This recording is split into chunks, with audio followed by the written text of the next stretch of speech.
Welcome. The African American Writers Alliance is a diverse and dynamic collective of Seattle area writers of African descent that provides an informal and supportive forum for new and published writers. We help one another polish our skills, provide peer review, and create opportunities for public readings and other media venues. Ultimately, the group encourages members to publish individually and collectively their stories, triumphs, tragedies, and whatever is within and between the two.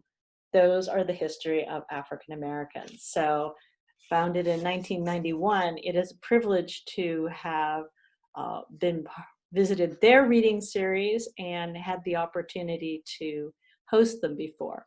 So, I will make an aside to say that normally I had learned to not invite them for a winter month, because with their home base being the Columbia City Library, there have been some incidents involving traffic and bad weather that prevented them arriving. And so I thought, oh, this is so great. We don't have to worry about traffic because of Zoom.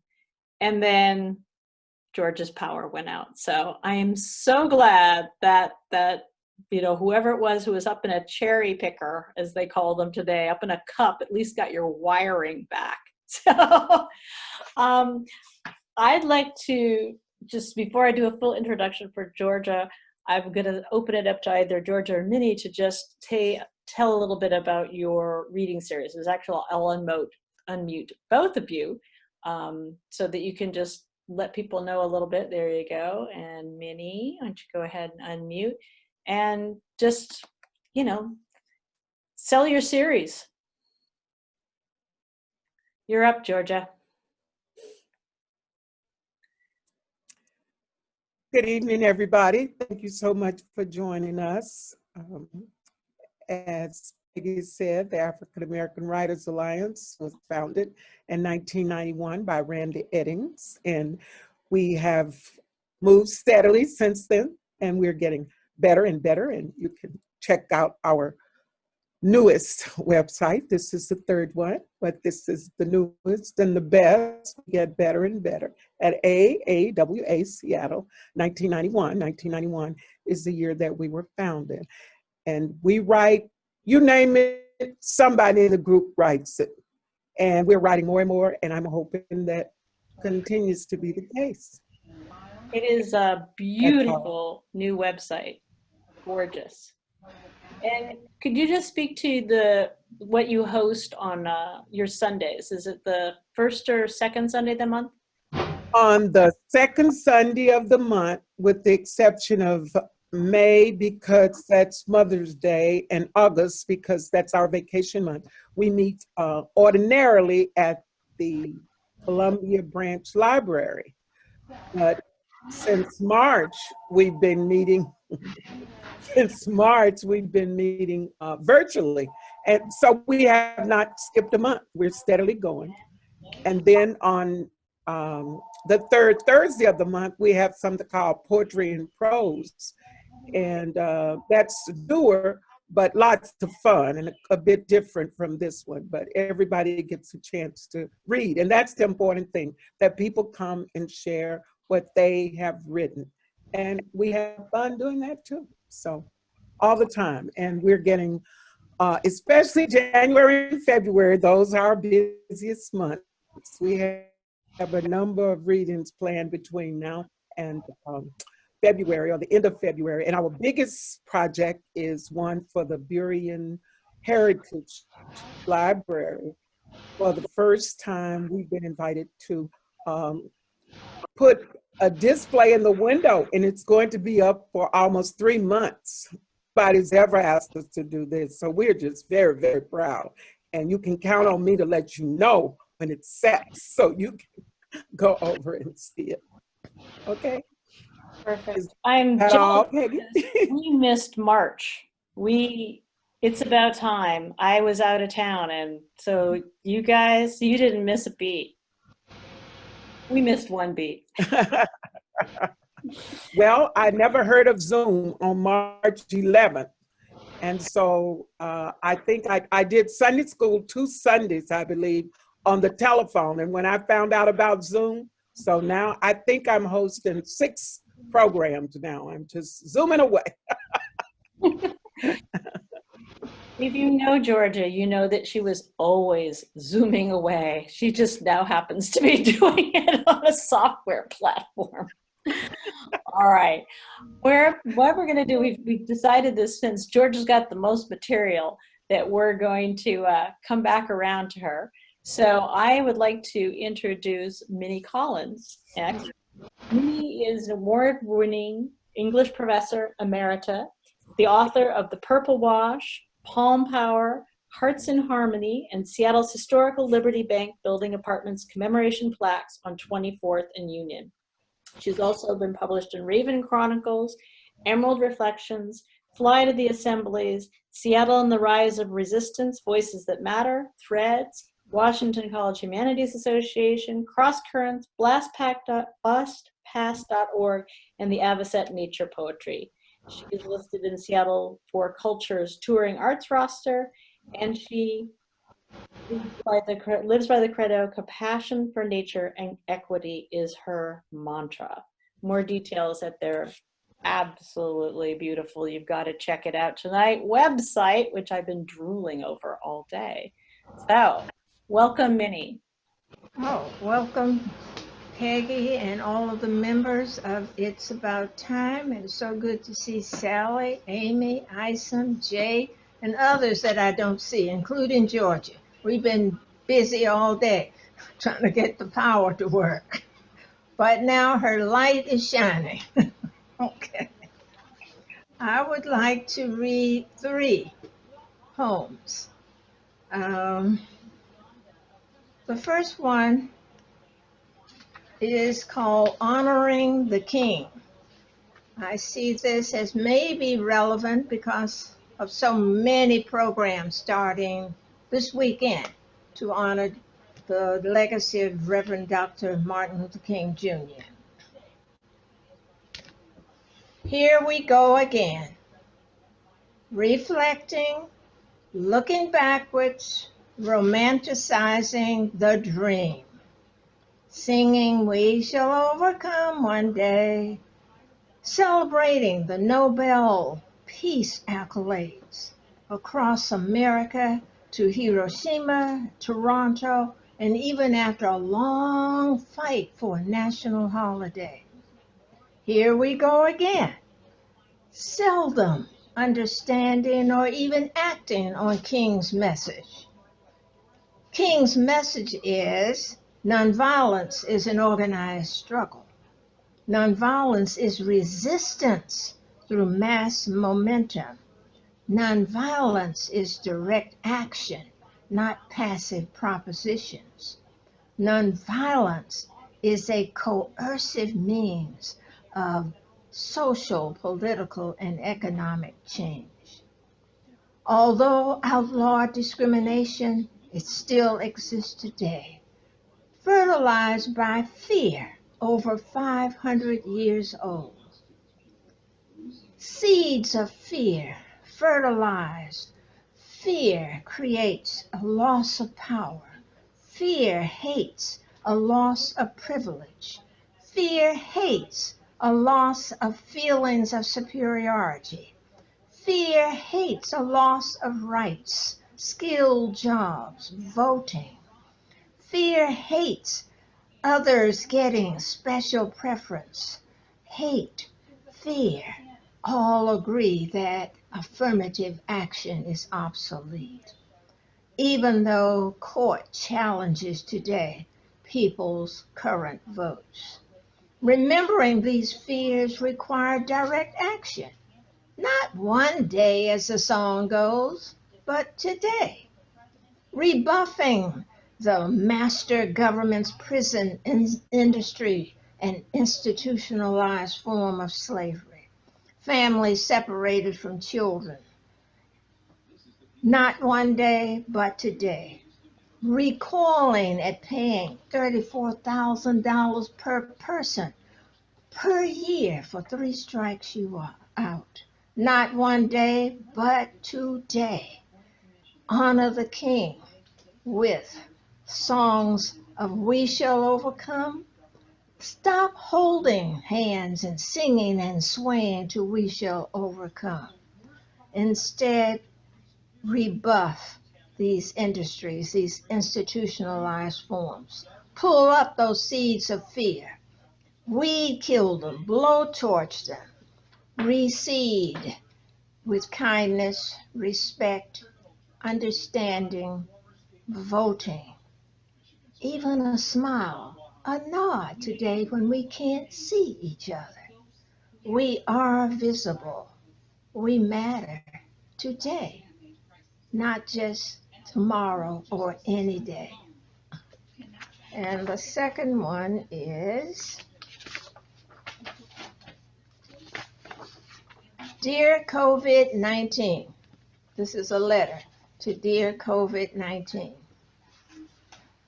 You finally caught up with me. You finally revealed the climate and all of the food deserts, those skeletons in my closet of homelessness, unemployment, critical health care, and opportunities for employment. COVID, you are eradicating me.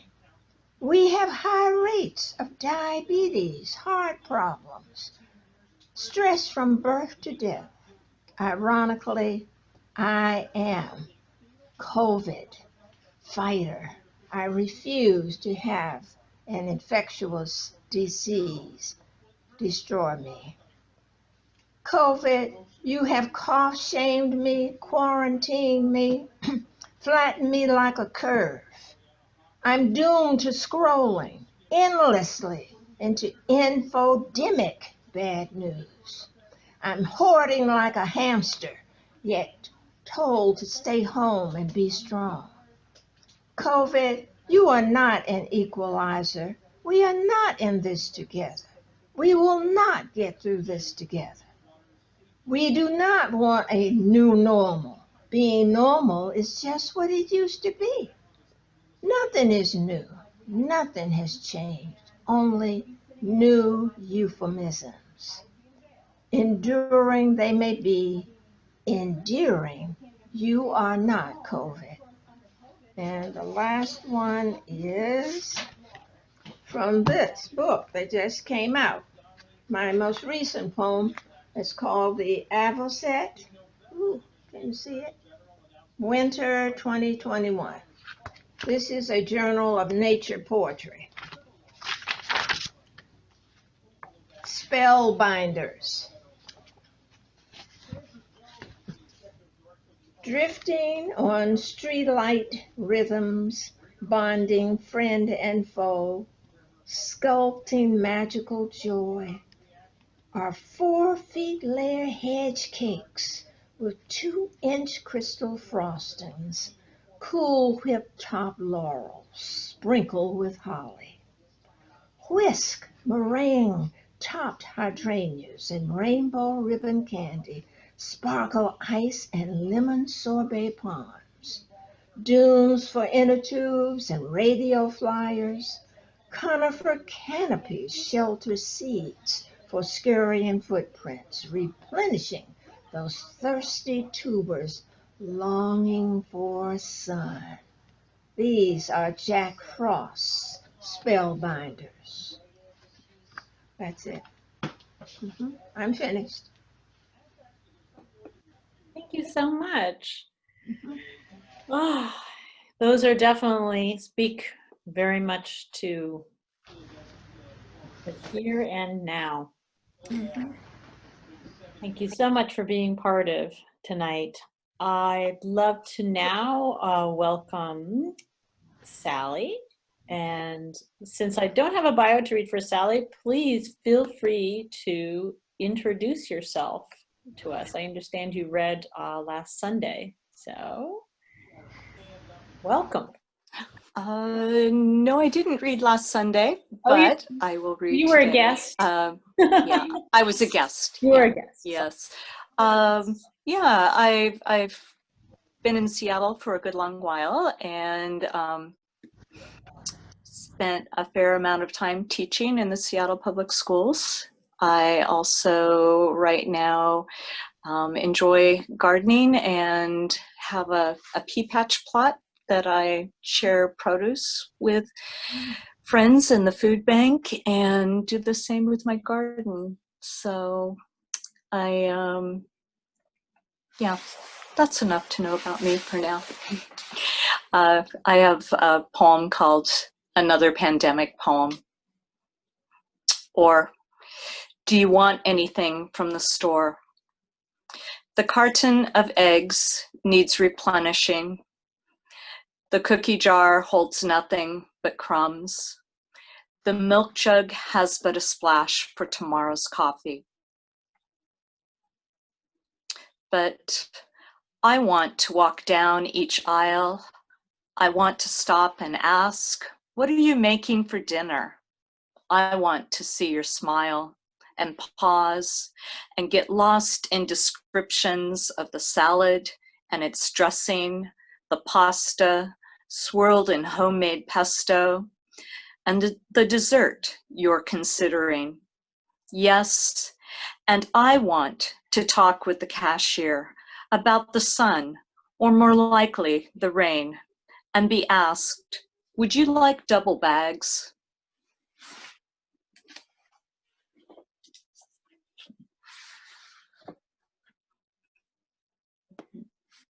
Thank you for sharing that. And I want to this reminds me, you are all always invited to come, whether we're in the Ballard Library or not. I hope that we can all be guests in future and readers for each other's reading series. And especially like now with, Zooming, as Georgia says, there's no reason that we can't be almost everywhere at once. So please, come join us again, Sally. I'd now like Thank to you. welcome, Good to be oh, here. please come back, Amy Albertson. And likewise, feel free to introduce yourself. I'm Amy Albertson. I've been in Seattle about 10 years. I'm originally from the Midwest. I used to write a long time ago, quit writing for a while, started writing again, and found my friend Sally, found a partnership that was happening at the library. And then we got introduced to African American Writers Alliance, and we've been kind of just supporting them ever since. And so you're at Ballard. That would be nice to attend. Yeah, so nice. I have two pieces, and I usually write short stories, so it was kind of hard for me to find a piece, but I have my Velvet Hammer, and here it goes. A lot of you have already heard this. I read the words. Immediately, I like their sound, sexy and strong. I hear the words velvet hammer move over my tongue, through my lips, and I see it. I see this velvet hammer lying like sex on iced lilac satin. Its handle is magenta and feels like the skin that covers a deer's antlers. Its head is bell-faced, high-carbon, heat-treated steel. We both have a claw. I move my eyes up and down the handle, following the smooth curve of magenta, flowing into a slightly thicker grip, not one imperfection. I take my eyes upward, my vision stuck twisting and turning around the neck hexagon. It seems quite thin, too delicate for a hammer. I question its strength. This too delicate neck molds into rounded cheeks as shiny as the satin they lie on. But this image of this hammer lying like sex on iced lilac satin, this isn't me. I'm not this hammer. My hammer is heavy, sturdy, old. My handle is an ombre patina. Years of blood and sweat dripped and dried and dripped and dried again. A wide, deep 2-inch gouge runs down my right side. It hasn't caused me splinters in years. My grip has grown into my handle and my handle has grown into my grip. For decades, they've been won. My head is also high carbon heat treated steel, but I'm plain faced, used for a little more than just framing and rough construction, but not safe against bending nails. Did I mention I have a claw? As many times as men have found their hands around my neck, it shows little wear. Four-sided, thick, strong enough. My cheeks aren't shiny, but they are full and loving. My curves aren't smooth because they are of deer horn skin, but rather because they have been worn by those who have loved, who love, and who are loving me. I do not rest on satin. In fact, I hardly rest at all. I am a hammer that bends nails. And thank you. And because I don't really write poetry, I thought I would pick a scene that we had to look at a photo, and then we had to just kind of write a scene. And here it is. Z sits on the three-legged stool. Between her legs, her daughter leans, arms wrapped around her thighs, Z's arms woven around the child's. She smiles as she watches her husband split the wood. How perfect this moment. As the child shifts her weight from foot to foot and the axe makes the wood echo, Z focuses on her husband. She crosses her eyes just a bit until she can almost see them, laughing and dancing beside the man she has always loved.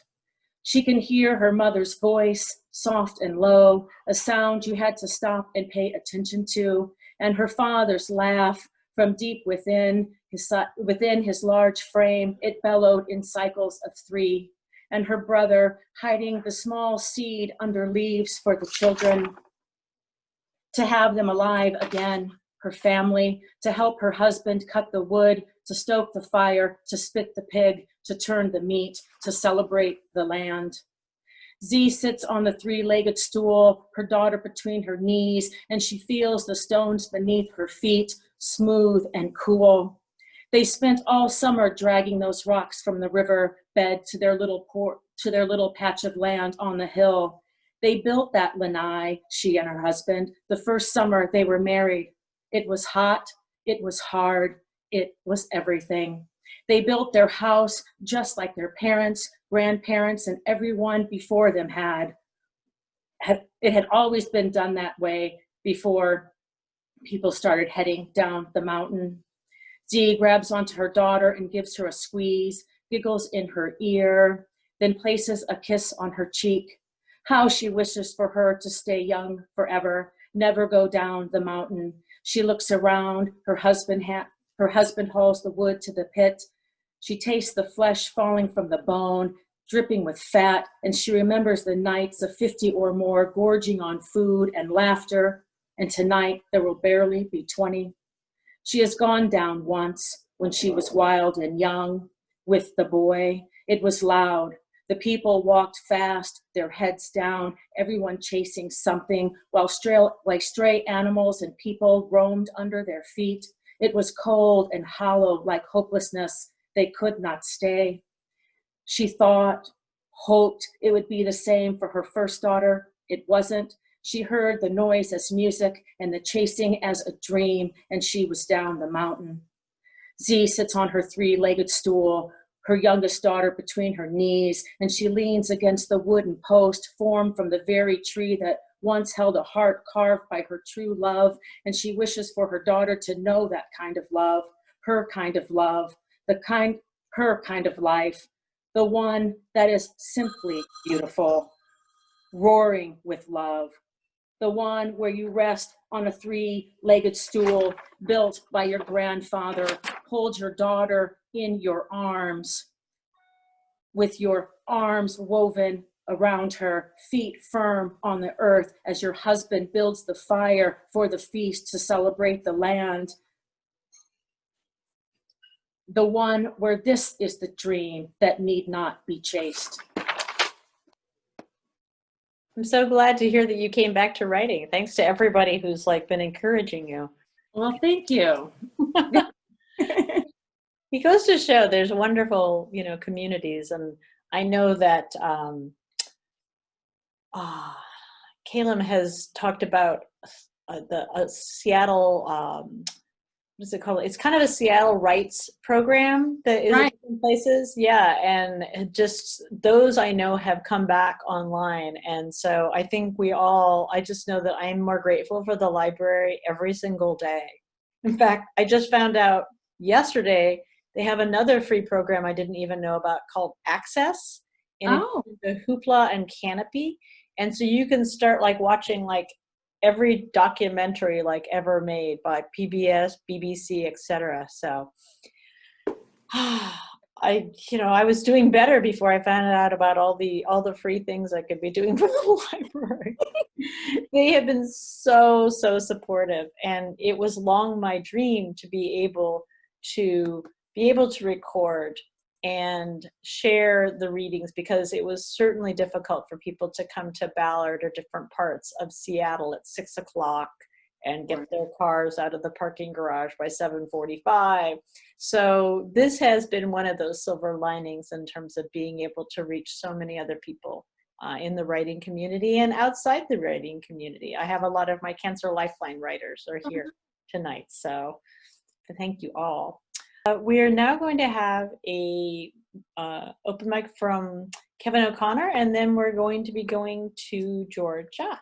So Kevin has something to share. Are you ready? Yes, I am. Great. Okay, this is from a longer poem that I haven't quite got back to yet.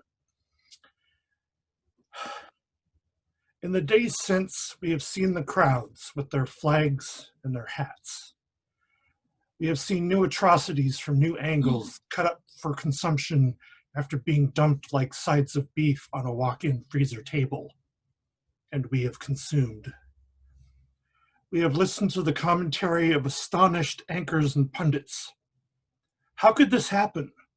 Where was the National Guard? Where is the president? Is this going to happen again? Is this the end of the Republic? And we have retreated to our corners, huddled with our chosen tribes, glued to the screens of our chosen devices, confirming our suspicions about the other side. Of course that's what they do. What is wrong with these people? The world falls apart in unexpected ways while we scramble to keep the expected ways together.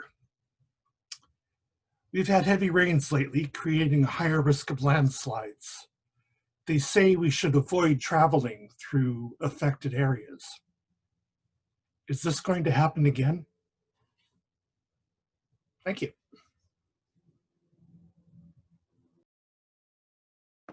Thank you, Kevin. Yeah, it's hard not to leave aside the events of recent days. It helps to talk about them, I think. Okay. Let me make sure Georgia's there. I'm so happy that Georgia got her power back. She always had her power, but her ability to Zoom, let us say. So Georgia Stewart McDade is a Louisiana native who's lived in Seattle more than half her life. She earned a Bachelor of Arts from Southern University, a Master of Arts from Atlanta University, and a PhD from the University of Washington, and spent over 30 years teaching at Tacoma Community College while finding time to teach at Seattle University, UW, Lakeside School, Renton Technical College, and Zion Preparatory Academy, which proves what I always say, she does not ever sleep. As a charter member of the African American Writers Alliance, she began reading her stories in public in 1991, and she credits the Alliance with making her regularly write poetry. For a number of years, she's written poems inspired by art at such sites as Gallery 110, Seattle Art Museum, Onyx Fine Arts Gallery, and Columbia City Gallery.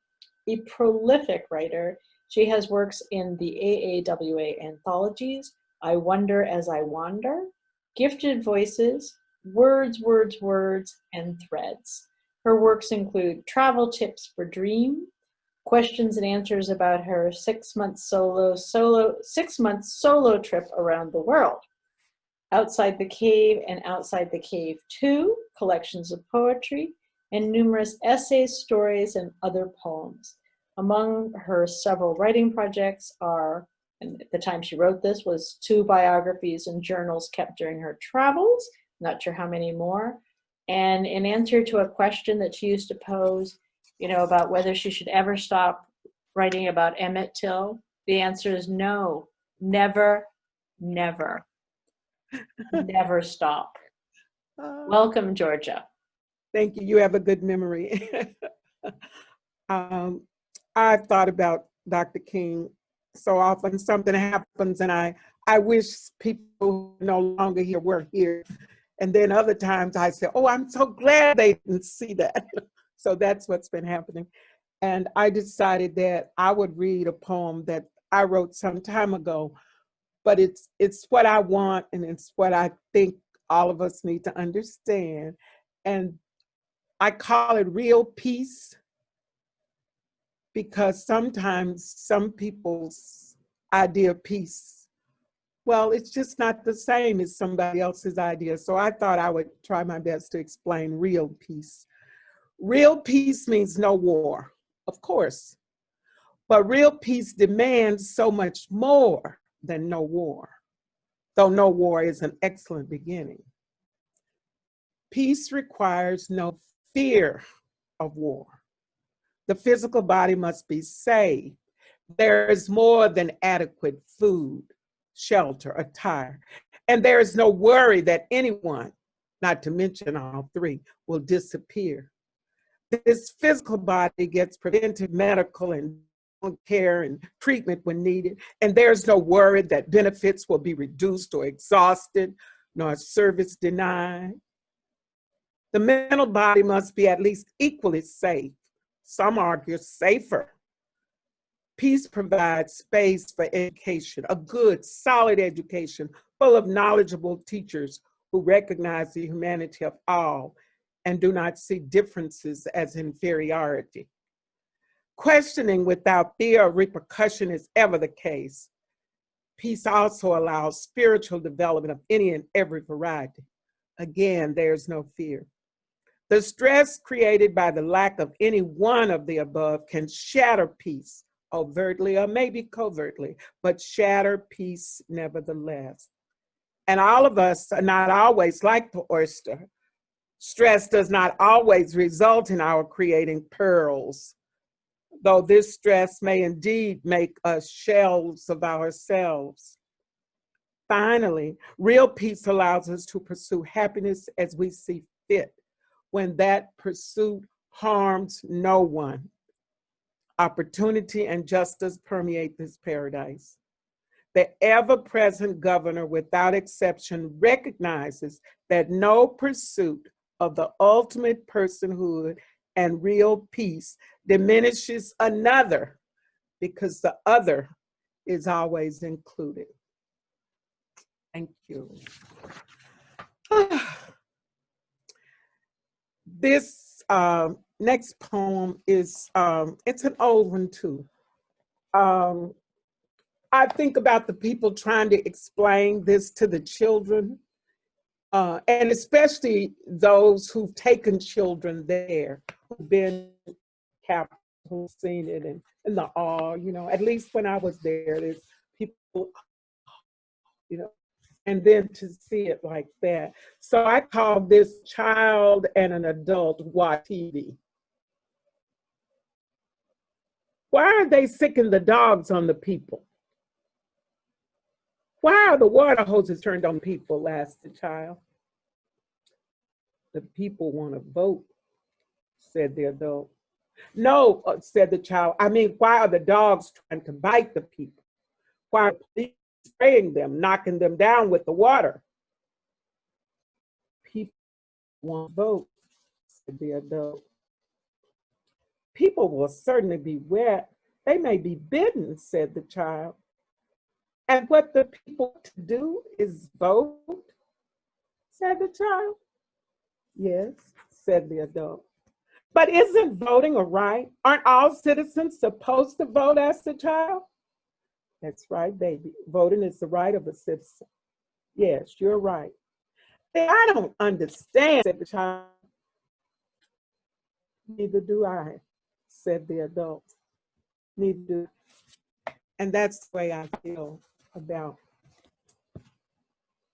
despite all I read, I don't understand how anybody could think that they could really solve any problems this way. And yet, there it was.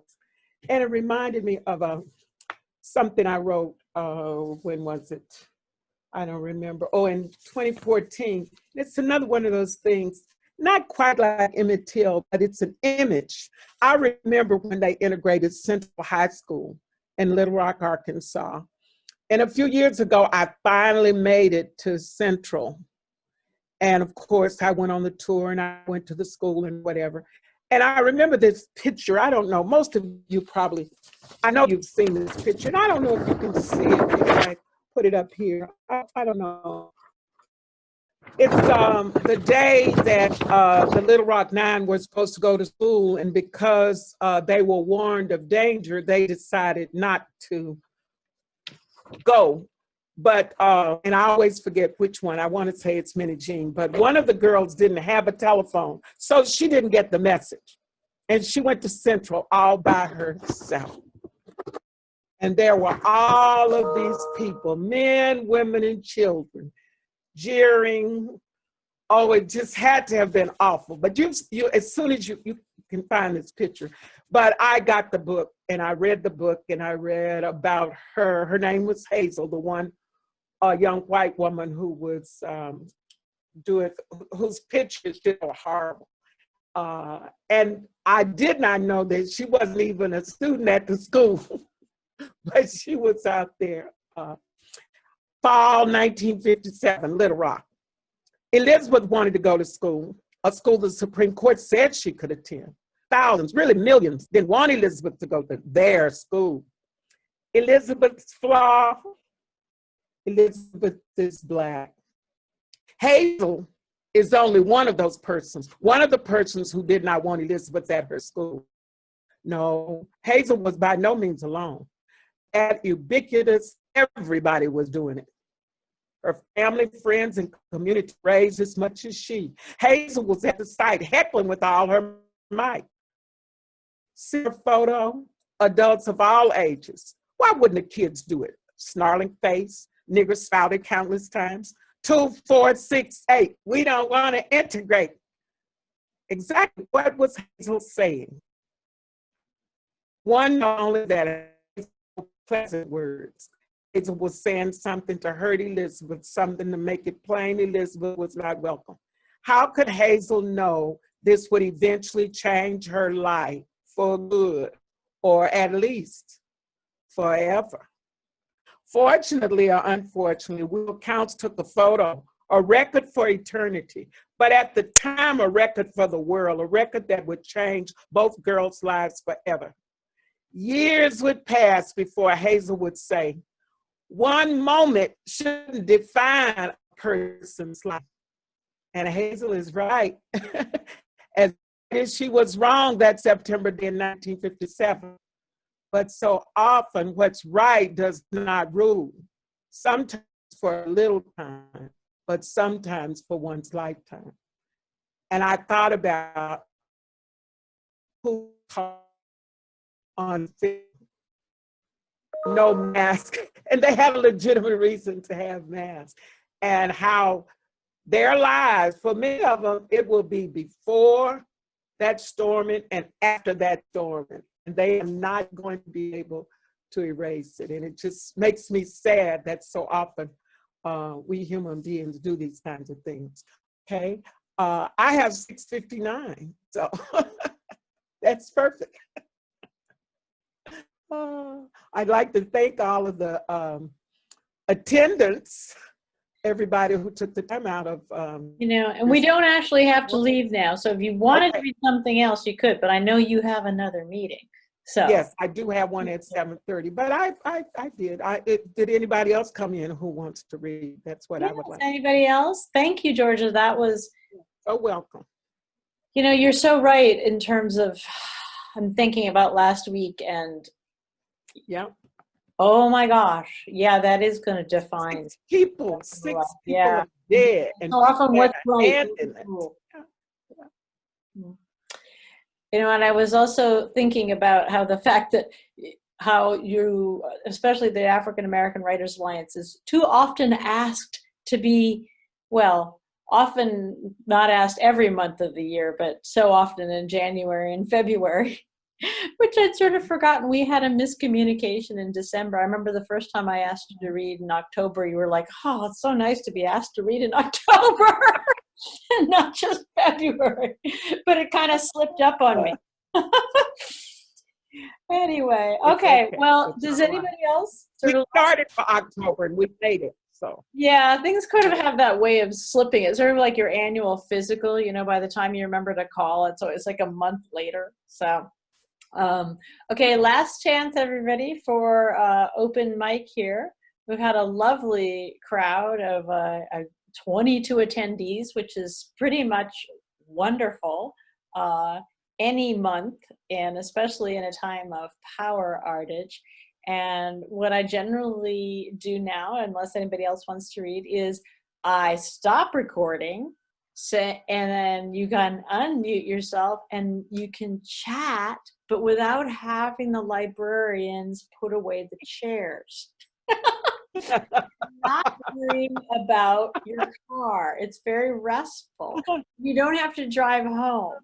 And so I'm going to say thank you all so much for being part, and what a beautiful, wonderful launch to the 32nd year of the It's About Time Writers Reading Series, and the 31st year of the African American Writers Alliance, and their reading and all the they're way ahead in terms of publications, anthologies, etc. So I'm extremely happy that we're able to collaborate, whether in person or online. So I'm stopping recording and I hope to see you all next month.